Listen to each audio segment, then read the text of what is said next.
Israel के ख़िलाफ़ अक़वाम मुत्तहिदा के अंदर कितने बयानात आए।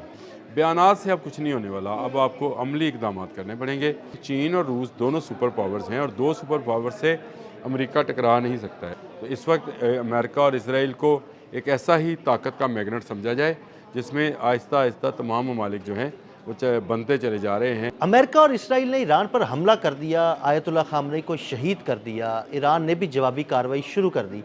लेकिन इस सारी सूरत हाल में चीन और रशिया कहाँ हैं? आमिर रज़ा से बात करते हैं। आमिर भाई, दो सुपर पावर्स, उनकी लाइफलाइन कट गई, वो कहाँ हैं? कोई पता नहीं लग रहा। देखिए, ये बड़ी ही संजीदा सी सूरत हाल है कि दो ऐसी सुपर पावर्स जिनको ईरान फीड करता रहा है, एक का दिफाई साजो सामान ख़रीद कर और दूसरे को सस्ता तेल देकर ईरान इनको फीड करता रहा है। लेकिन जब वक्त बना है तो कोई इसमें अभी तक कूदा नहीं है। होना तो ये चाहिए था कि रशिया जो है वो ये बात कहता कि ईरान पर जो हमला है वो रशिया पर हमला तस्वर होगा, या चीन ये कहे कि जो हमला ईरान पर किया जा रहा है वो चीन पर तस्वर होगा, तब ये जंग रुक सकती है। चीन ने तो ये कहा कि ये रेड लाइन है जिसको अमेरिका क्रॉस कर रहा है। लेकिन भाई, आप क्या कर रहे हो? आप कोई काम नहीं कर रहे। आपने बहुत सारी डील्स कर रखी हैं ईरान के साथ असला फराहम करने की, तो क्या आपने वो असला फराहम कर दिया? कौन से ड्रोन्स थे जो ईरान के पास पहुँचते थे, या वो CM-302 जिस पर हमने मिसाइल पर किया था, जो एंटी शिप है, मिसाइल है जो कि हाइपरसोनिक स्पीड के साथ किसी भी बड़ी बेड़े को डुबोने की सलाहियत रखता है, आपने जल्द अज जल्द ईरान में क्यों नहीं पहुँचाए? क्यों आप इंतज़ार करते रहे कि अमेरिका और इसराइल मिलकर हमलावर हों? देखिए, सवाल तो बनता है, वेनेज़ुएला आपसे छीना गया, आप दोनों मुल्क खामोश रहे।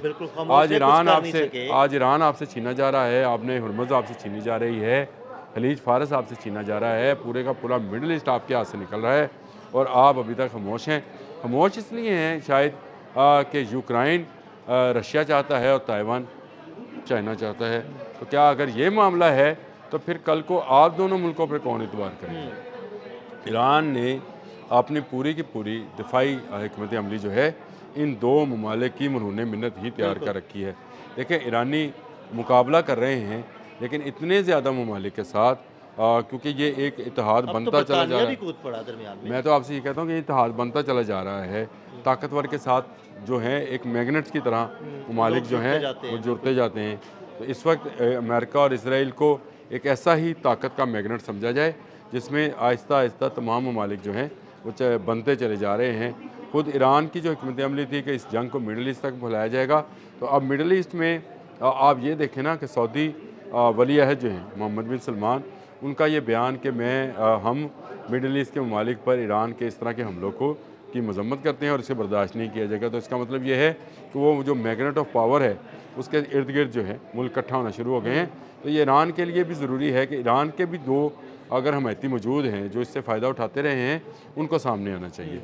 देखिए, सुप्रीम कमांडर तक तो मार दिया गया, अली खामनेई चले गए, आबने हुर्मुज़ के बिल्कुल करीब जो है अमेरिका का डेरा है, और ये जो लाइफ लाइन है ऑयल की ये बंद हो रही है। और ये सिर्फ हमारी बंद नहीं होगी, यानी पूरी दुनिया की नहीं होगी। सबसे ज़्यादा नुकसान इसमें चीन को है। बिल्कुल ऐसे ही है। और चीन जो है ना वो ईरान से लेता है। चीन जो है वो किस बात का इंतज़ार कर रहा है? देखें, आज भी अगर रशिया और चीन जो हैं इस बात का ऐलान करें कि अब ईरान पर गिरने वाला मिसाइल उनके ममालिक पर गिरने वाले मिसाइल तस्वर होगा, तो ये जंग रुक जाएगी। बिल्कुल ऐसे ही है। देखें, जो इस्लामी ममालिक से हमारी तवक्कुआत हैं वो तो ईरान के बारे में आप ऐसी बात नहीं कहेंगी क्योंकि उनके मुल्कों पर तो मिसाइल गिरे हैं। वो कैसे इसको जस्टिफाई करेंगे कि वो अपने ही पर गिराए जाने वाले मिसाइल की दिफा में बाहर आ जाएं? लेकिन चीन और रूस दोनों सुपर पावर्स हैं और दो सुपर पावर से अमेरिका टकरा नहीं सकता है, ये बात हकीकत है। वो ईरान से टकराते हुए उसकी अब टांगें कांप रही हैं, यानी ईरान जो है उसके मिसाइल्स और उसके ड्रोन्स जो हैं उससे रुक नहीं पा रहे। तो लेकिन अगर चीन और रशिया ऐलान कर दें तो फिर अमेरिका कहाँ ठहरेगा? अपने मुल्क से इतने हज़ार किलोमीटर 12,000 किलोमीटर दूर वो लड़ने के लिए आया हुआ है, उसको बहुत ज़्यादा जो है रसद नहीं पहुंच सकती है अगर जंग जो है फैले। और ये जंग फैलनी है, आज फैले कल फैले, चाइना और रशिया को उस वक्त भी तो आना है। अब अगर ये पहले आ जाते तो ये कभी हिम्मत ना होती कि यहाँ से जो है यहाँ पर हमला किया जाता। मुझे एक अफसोसनाक बात आपको खबर भी बतानी है कि सिर्फ एक दिन पहले इस हमले से एक दिन पहले चीन ने अपने तमाम शहरियों से कहा कि ईरान छोड़ो। हाँ, ईरान छोड़ दे, बिल्कुल। देखें, आपने फिर अमेरिका को शह दी। मैं इसको अगर दूसरे अल्फाज में इस्तेमाल करना चाहूँ तो क्या आपने अमेरिका को शह दी कि हम अपने लोग निकाल रहे हैं? अगर चाइनीज़ वहाँ मौजूद रहते तो शायद अमेरिका इस तरह से हमलावर ना हो। बिल्कुल ऐसे ही। क्योंकि अगर चाइनीज़ लोगों की जान जाती तो ये चीन पर बन आती। उसने निकाल ली है।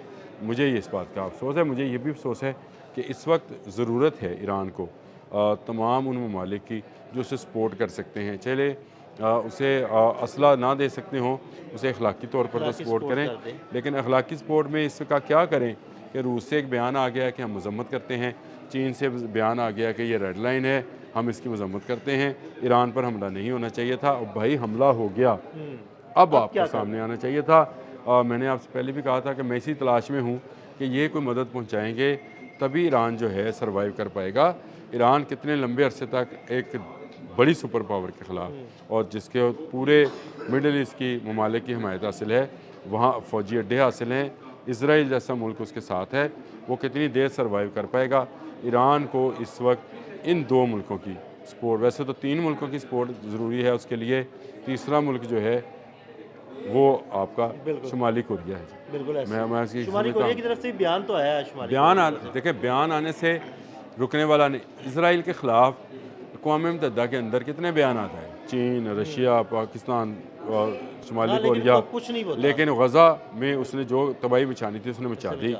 बयानात से अब कुछ नहीं होने वाला। अब आपको अमली इक़दाम करने पड़ेंगे और अमली कदम उठाना पड़ेगा, तब ये जंग टाली जा सकती है। मैं ये नहीं कह रहा हूँ कि जंग ख़त्म हो जाएगी, लेकिन इसको कुछ अरसे के लिए टाला जा सकता है अगर चीन और रशिया जो है वो इंटरवीन करें। व्लादिमीर पुतिन के मतलब मुझे रात पता चला कि वो जो हैं ईरानी लोगों के साथ राब्ते में हैं और वो कह रहे हैं कि हम उनकी भरपूर अखलाकी सपोर्ट करेंगे, लेकिन इसकी तस्दीक अगर जब तक मुझे ईरान से या रशिया से नहीं होती, इसको एक सोशल मीडिया की स्टोरी समझा जाए कि पुतिन ने फ़ोन किया है या नहीं किया है, ये अभी तक दोनों तरफ से ऑफिशियली इसको अनाउंस नहीं किया गया है। अभी इंतज़ार ये किया जा रहा है कि चीन इस पर किस तरह का रिस्पॉन्स देता है। चीन ने अपना बयान तो दे दिया, अक़वाम मुत्तहिदा में उसके नुमाइंदे ने जो है एक लंबी तकरीर भी कर दी, लेकिन अभी तक अमलन ईरान के साथ आकर कोई मुल्क खड़ा नहीं हुआ। ईरान तने तनहा इस वक्त अमेरिका के बनाए उस फ़ौजी इत्तेहाद में जो मिडल ईस्ट में काम कर रहा है, जिसमें इसराइल भी शामिल है और कुछ अरब ममालिक भी शामिल हैं, उसके साथ ईरान से जो है जंग लड़ रहा है और ईरान तने तनहा उनका मुकाबला कर रहा है। बहुत शुक्रिया आमिर भाई। आमिर भाई ने ताज़ा तरीन सूरत हाल से आपको आगाह किया और ये भी बताया कि इस वक्त चाइना और रशिया फ़िलहाल ईरान की मदद को क्यों नहीं मैदान में आ रहे। अदील अहमद और आमिर रज़ा को इजाज़त दीजिएगा। अल्लाह हाफ़िज़।